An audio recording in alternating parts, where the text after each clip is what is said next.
Halo semuanya, balik lagi. Setelah beberapa lama saya tidak mengupload video yang berdurasi di atas 1 menit. Dan akhirnya mulai hari ini saya akan memulai konten baru, yaitu belajar bahasa Inggris, di mana materi pembahasannya adalah tentang grammar dalam bahasa Inggris itu sendiri. Akhirnya selamat datang dan selamat bergabung di channel ini. Semoga apa yang akan saya bagikan bisa bermanfaat buat kalian semua. Dalam video pembahasan yang pertama kali ini, saya akan membahas materi mengenai to be. Nah, sebelum kita masuk ke materi, bagi kalian yang belum like video ini, silahkan di like. Dan untuk kalian yang menginginkan video-video seperti ini, kalian boleh subscribe. Dan jangan lupa juga share video ini ke teman-teman kalian. Langsung saja kita masuk ke materi mengenai to be. Sebenarnya materi to be ini merupakan materi grammar yang paling dasar dibandingkan materi-materi lainnya. Dan juga ini merupakan salah satu materi yang paling awal dibandingkan tenses. Tapi kalian kan setidaknya sudah tahu mengenai masalah tenses, yang juga mengenai rumus-rumusnya ini tuh paling dasar dibandingkan tenses. Untuk video mengenai pembahasan tenses secara lebih mendalam, akan saya buatkan sesuai dengan jadwal materi yang sudah saya siapkan. Nah, sekarang kita masuk ke to be. To be itu ada yang penggunaannya untuk masa sekarang ataupun present, dan ada juga untuk masa lalu ataupun past. Nah, penggunaan dari to be ini ada yang untuk singular, untuk subjek yang singular, dan ada juga untuk subjek yang plural. Nah, untuk subjek yang singular sendiri itu dia itu terdiri dari di mana penggunaannya itu hanya untuk subjek I, dan untuk to be dia hanya diikuti ataupun digunakan untuk subjek I. Kemudian untuk yang to be is, dia itu penggunaannya untuk subjek she, he, dan it. Nah, she, he, dan it ini merupakan orang ketiga tunggal ataupun third singular person. Kalian udah tahu kan? Kalau orang ketiga tunggal, di mana dalam penggunaannya di kalimat present, kata kerjanya itu adalah verb 1. Verb 1 itu akan ditambah dengan akhiran s.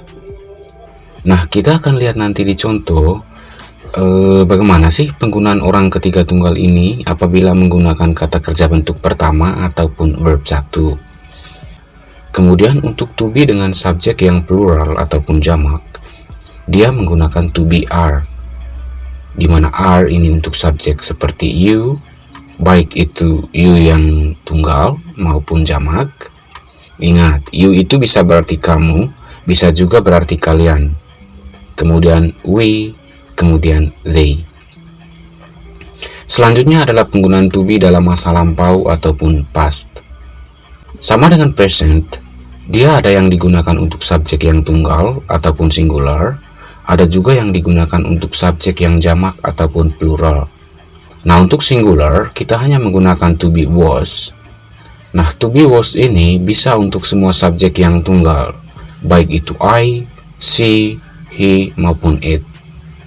Untuk yang plural itu sendiri kita pakai to be were, di mana were sama untuk subjek you, we, dan they.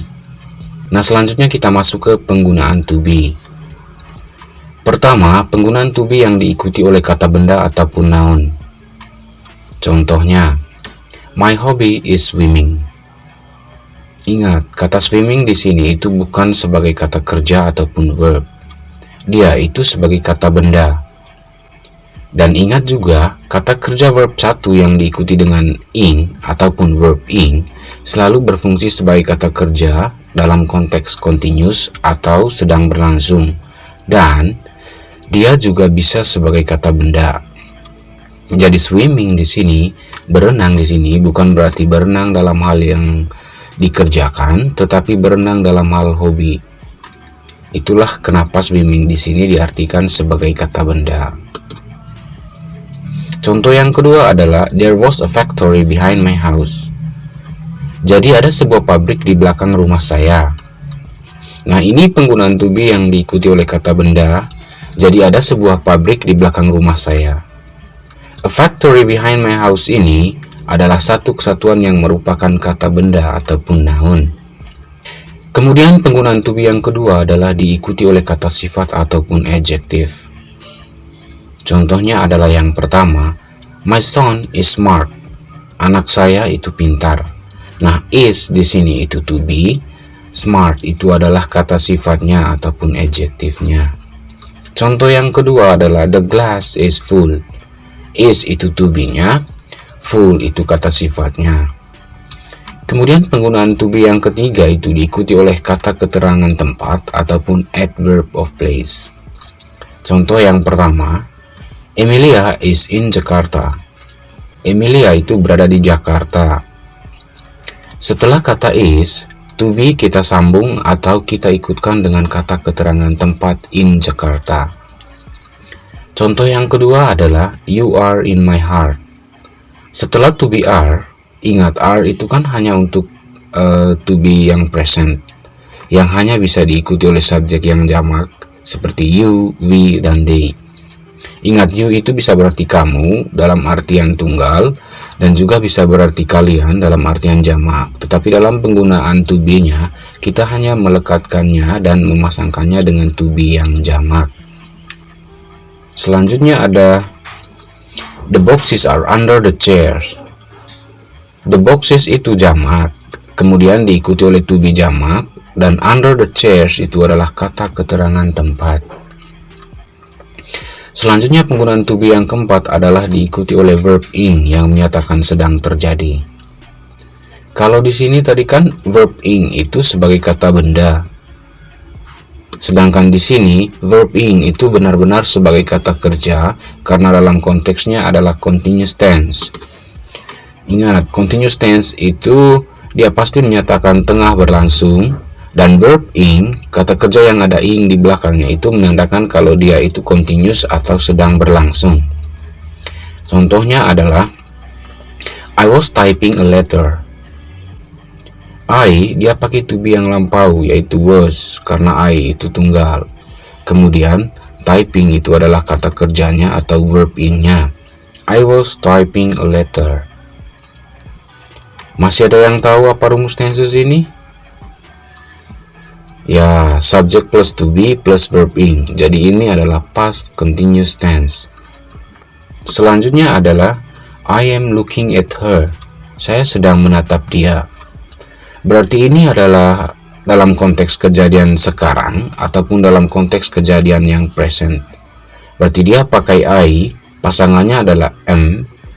Looking itu adalah verb ing ataupun kata kerjanya. Kemudian at her adalah objeknya. Penggunaan to be yang kelima adalah diikuti oleh verb 3 yang mengatakan kalimat pasif atau passive voice. Ingat, bagaimana sih kalimat pasif itu? Kalimat pasif itu adalah objeknya itu berada di depan dan subjeknya itu berada di belakang. Ingat, kalau subjek adalah orang ataupun objek yang mengerjakan, sedangkan objek adalah orang yang dikenai pekerjaan. Jadi orang ataupun benda yang dikenai pekerjaan. Contohnya adalah misalnya saya buatkan kalimat seperti ini. Saya makan pisang.